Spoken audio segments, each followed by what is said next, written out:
میری ایک پرزور اپیل ہے ڈائس پہ تشریف لانے والے تمام معزز سکالرز اور خطباء سے کہ وہ جب اس ڈائس پہ آئیں اپنے موضوع پہ اپنے دلائل ان کو یکے بعد دیگرے ضرور پیش کریں، لیکن اپنے عنوان پہ دلائل دیتے ہوئے ذرا اس ٹیم کو خراج تحسین بھی پیش کیا کریں جس ٹیم کی انتھک محنتوں سے آج یہ شاندار فقید المثال اہل توحید و سنت کا اجتماع سجایا گیا ہے۔ آتے ہیں علماء اور اپنی خطابت کے جوہر اور شہپارے سنا کے رخت سفر باندھنے لگتے ہیں۔ اخلاق عالیہ کا تقاضا ہے جب اس ڈائس پہ آیا جائے تو نوجوانان توحید و سنت کے عظیم کارناموں کو خراج تحسین پیش کیا جائے۔ اور میں یہاں کہنا چاہتا ہوں نوجوانان توحید و سنت پنجاب اشاعت التوحید و سنت پاکستان کے ماتھے کا جھومر ہے۔ اس لیے میں بڑے پیار اور ادب سے کہوں گا ذرا دیکھے تو صحیح گردنے گھما کے آج اہل توحید و سنت نے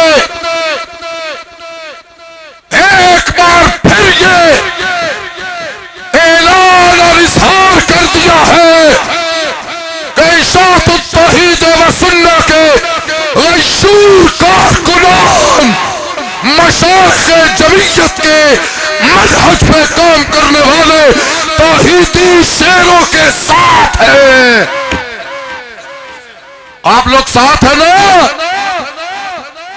ذرا کھڑے ہو کر بتائیے مجھے مشائخ جمعیت کے منہج پہ منہاج جمعیت کے منہج پہ مشائخ جمعیت کے منہج پہ اصول و فروع میں اپنی محبتیں دینے کے لیے تیار ہو؟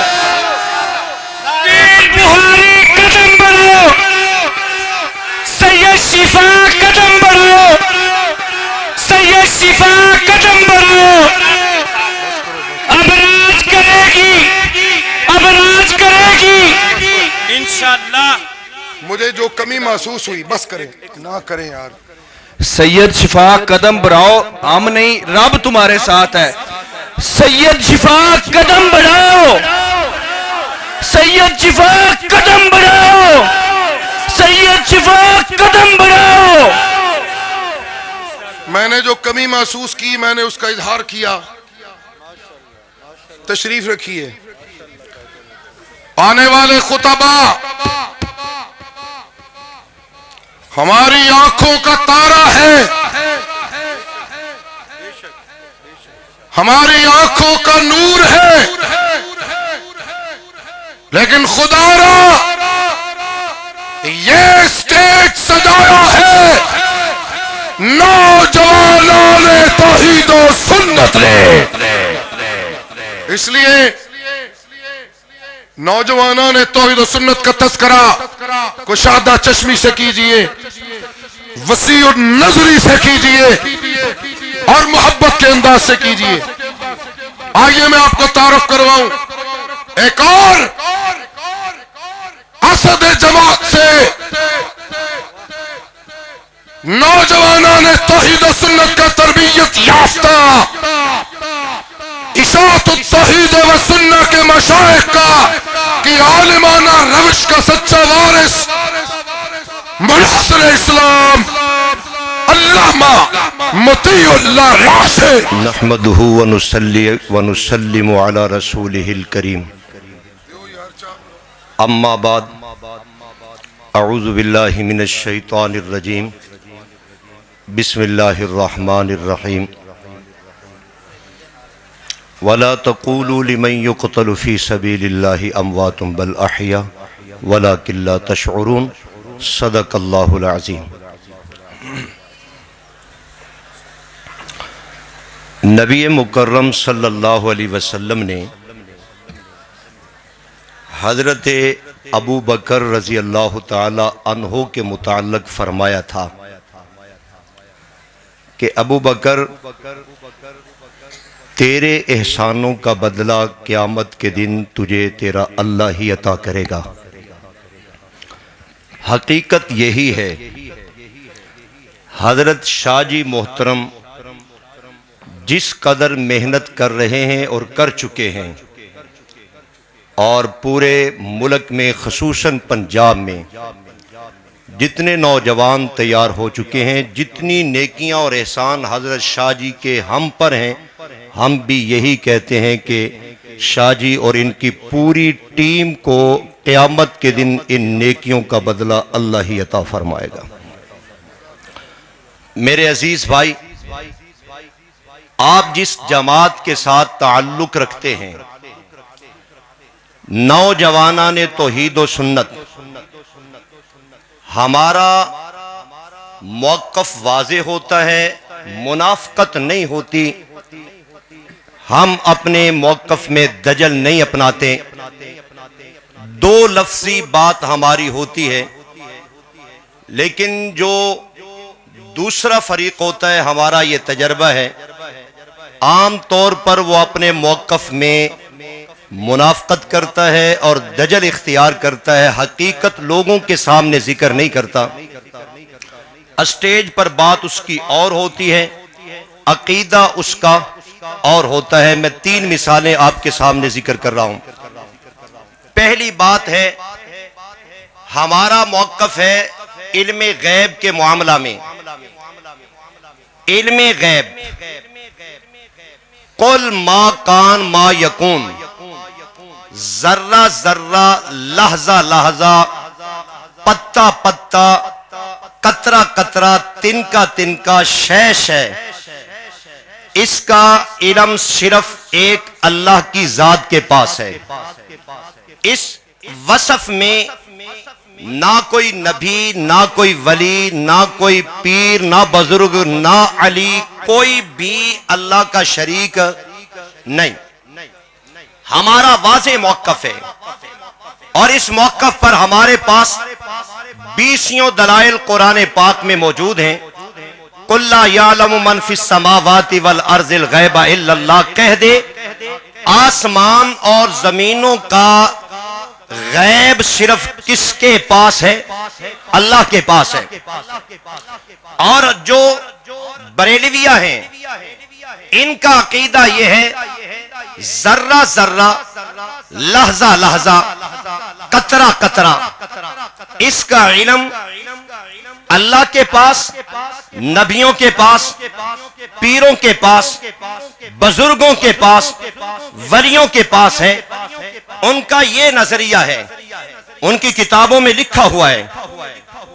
اعلیٰ حضرت نے کہا ملفوظات میں، وہ کہتا ہے کہ ساری کائنات پیر بغدادی کے سامنے اس طرح ہے جس طرح ایک ذرہ ہوتا ہے، اور پھر ایک مقام پہ کہتا ہے کہ لوح محفوظ پر پیر بغدادی کی ہر وقت نظریں رہتی ہیں۔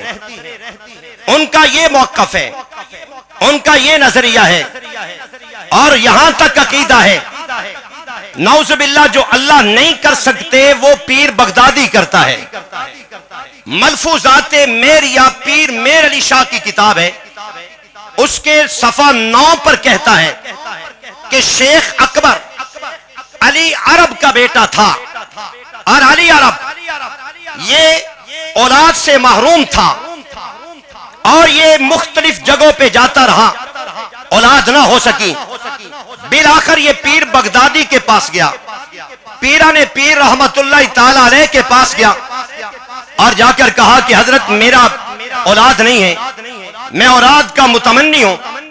حضرت پیر بغدادی نے کہا لوح محفوظ میں تیرا کوئی بیٹا نہیں لکھا، اس نے کہا کہ حضرت نہیں لکھا، ان لکھے کو لکھا کرے نا پھر۔ حضرت پیر بغدادی نے کہا، یہ ملفوظات میریہ میں یہ بات موجود ہے، انہوں نے کہا آپ ایسے کریں، میری پشت میں جتنی اولادیں تھیں وہ ہو گئی، ایک بیٹا میری پشت میں باقی ہے، اپنی پشت میری پشت کے ساتھ آ کے رگڑ، میری پشت سے بیٹا تیری پشت میں منتقل ہو جائے گا۔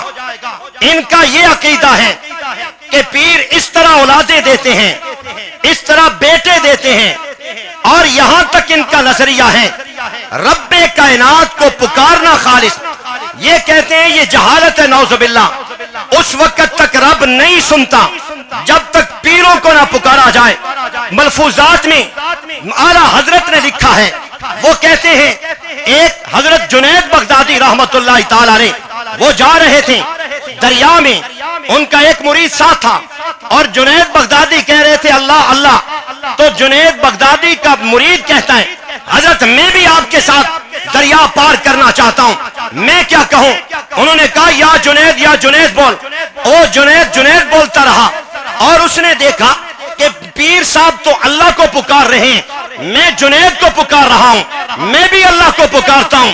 اعلیٰ حضرت کہتے ہیں جس وقت اس نے یا اللہ کہنا شروع کیا وہ ڈوبنے لگ گیا، تو جنید کو کہنے لگے، حضرت بغدادی کو کہنے لگا حضرت میرے حال پہ رحم کیجئے، تو جنید بغدادی نے کہا پہلے میرے تک تو پہنچ، اللہ تک تو بعد میں پہنچے گا۔ میرا بھائی ہمارا یہ موقف ہے کہ ہر چیز کا ذرے کا علم، لازے کا علم صرف کس کے پاس ہے؟ لیکن ایک افسوس ہے جب مناظرے ہوتے ہیں، ان کا یہ موقف جب عام لوگوں کے لیے ہے، پیروں بزرگوں کے لیے ہے، یہ بات صرف نبی کی کرتے ہیں، کہتے ہیں ہم سے مناظرہ پیغمبر کی ذات پہ کرو، حالانکہ ان کا عقیدہ صرف نبی کے لیے نہیں ہے، تمام اولیاء کے لیے ان کا عقیدہ ہے، تمام بزرگوں کے لیے ان کا عقیدہ ہے، لیکن یہ اپنے اس باطل عقیدے کو چھپاتے ہوئے نبی کا نام لیتے ہیں، اور پیغمبر کے نام پر، پیغمبر کی ذات پر، علم غیب کے موضوع پر بحث کرتے ہیں۔ لیکن ہمارا موقف جو میں نے صفات عرض کی ہیں، نبی، پیر، پیغمبر، بزرگ کسی میں نہیں پائی جاتی، یہ صفتیں صرف کس میں پائی جاتی ہیں؟ اللہ میں۔ دوسری مثال عرض کرتا ہوں، انبیاء اپنی قبروں میں سنتے ہیں یا نہیں سنتے؟ انبیاء عند القبر سنتے ہیں یا نہیں؟ عقیدہ ہمارا کیا ہے؟ توجہ سے، ہمارا عقیدہ ہے، ہمارا نظریہ ہے، نوجوانوں نے توحید و سنت کا نظریہ، تمام جماعت اشاعت توحید و سنت کا نظریہ، جس پہ عادتاً موت آ جاتی ہے، موت آنے کے بعد چاہے وہ نبی ہو یا غیر نبی ہو، موت آ جانے کے بعد دنیا والوں کا نہ کلام سنتا ہے نہ سلام سنتا ہے۔ اس میں نبی بھی ہیں اور غیر، جتنے بھی فوت ہو جاتے ہیں۔ اور ہمارے مد مقابل فریق کا کیا نظریہ ہے؟ ان حیاتیوں کا، ربڑیوں کا، ان کا عقیدہ یہ ہے، ان کے نظریہ میں روح ہر کسی کی واپس آ جاتی ہے، نبی کی بھی، پیر کی بھی، بزرگ کی بھی، مومن کی بھی، کافر کی بھی۔ حیات الاموات میں حضرت علامہ نور الحسن شاہ بخاری کہتے ہیں اشاعت والوں کے ساتھ ہمارا یہ نہ اختلاف نہیں نبی سنتے ہیں کہ نہیں سنتے، اصل اختلاف یہ ہے کہ کافر سنتے ہیں یا نہیں سنتے۔ نظریہ یہ ہے، ان کے نزدیک کافر بھی سنتے ہیں، ان کے نزدیک ابو جہل بھی سنتا ہے، عتبہ شیبہ بھی سنتا ہے، ہندو سکھ بھی سنتا ہے، مومن غیر مومن بھی سنتا ہے، لیکن جب میدان کی بات آتی ہے تو پھر وہ یہ بات پیش کرتے ہیں ہم عام بات نہیں کریں گے، ہمارے ساتھ صرف پیغمبر کائنات کی ذات پہ بات کر لی جائے کہ پیغمبر عند القبر سنتے ہیں یا نہیں سنتے۔ رب کعبہ کی قسم، جمعیت اشاعت توحید و سنت والے نوجوانوں نے توحید و سنت کا نظریہ نتھرا ہوا واضح ہے، نبی ہو یا غیر نبی ہو، جس پر عادتاً موت آ جاتی ہے وہ کسی کا بھی کلام اور سلام سنتا۔ لیکن افسوس یہ ہے کہ جب یہ بات آتی ہے تو پھر بات کس کی کرتے ہیں؟ نبی کی، جی نبی کے ساتھ، نبی کے موضوع پر ہم سے بات کی جائے، وہ حیات الاموات پر بات نہیں کرتے، حالانکہ کتابیں یہی لکھی ہیں حیات الاموات. اور گجرانوالہ کے بزرگ نے کتاب لکھی ہے سماع موتا، مردوں کے سننے کی بات ہے. لیکن ہمارا اشاعت والا عقیدہ واضح ہے اور بالکل دو لفظی عقیدہ ہے. اور تیسری بات مرکزی والوں کا نظریہ ہے، مرکزی اشاعت جو اب نام کے ساتھ چل رہی ہے، ان کا نظریہ ہے کہ بمشیت الہی، اللہ کی اذن اور مشیت کے ساتھ جادو کسی پر بھی اثر، ان کا یہ نظریہ ہے بمشیت الہی، اللہ کے اذن پر یہ جادو کافر پر بھی اثر نہیں کرتا، مومن پر بھی اثر نہیں کرتا، اور یہ کسی غیر مومن پر بھی اثر نہیں کرتا، اور یہ نبی غیر نبی پر بھی اثر نہیں کرتا. عقیدہ یہ ہے.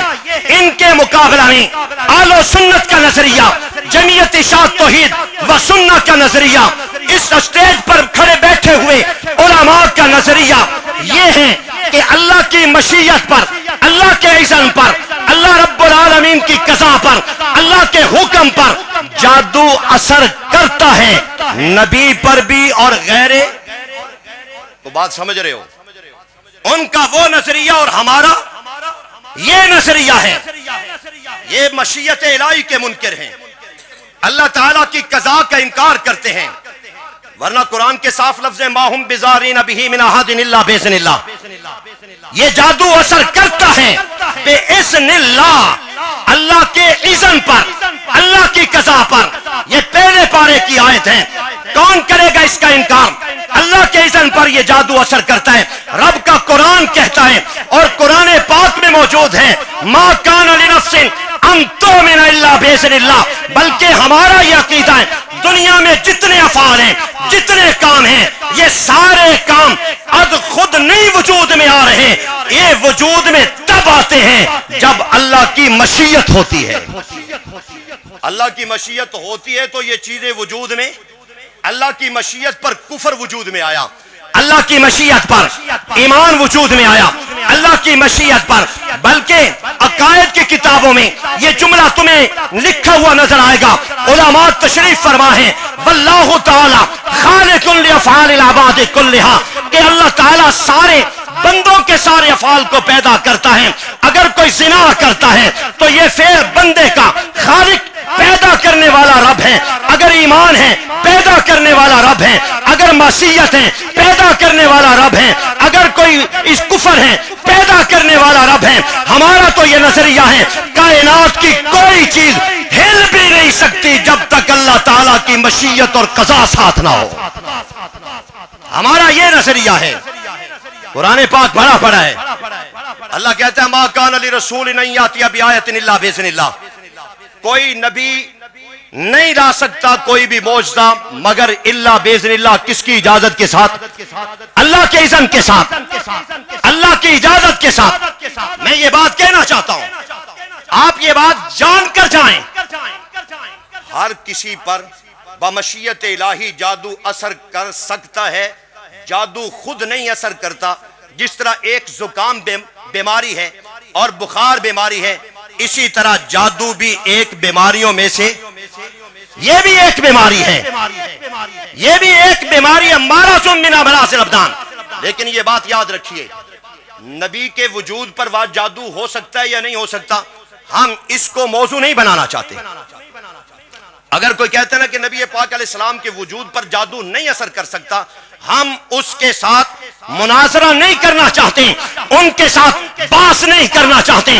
ہم میدان میں اس وقت اتریں گے جب وہ یہ کہے گا کہ جو نبی کے وجود پاک پر دیگر بیماریوں کی مانند اس کو بیماری تسلیم کرے وہ کافر ہے. پھر ہم میدان میں اتریں گے، ہم کہیں گے کہ یہ جادو پیغمبر کی ذات اور حضرت کی طبیعت پر اثر کر سکتا ہے.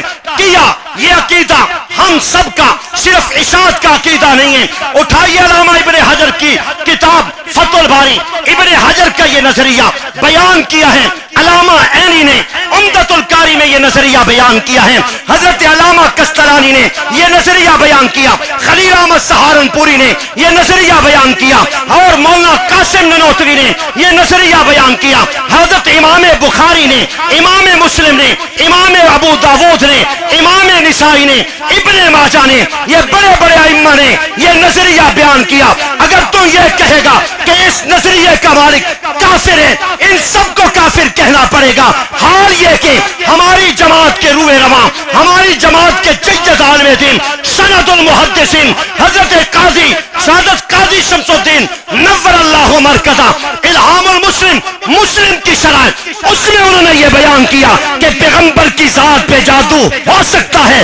اعلی سنت کا یہی نظریہ ہے, اشاعت توحید و سنت کا یہی نظریہ ہے, نوجوانان توحید و سنت کا بھی یہی نظریہ ہے.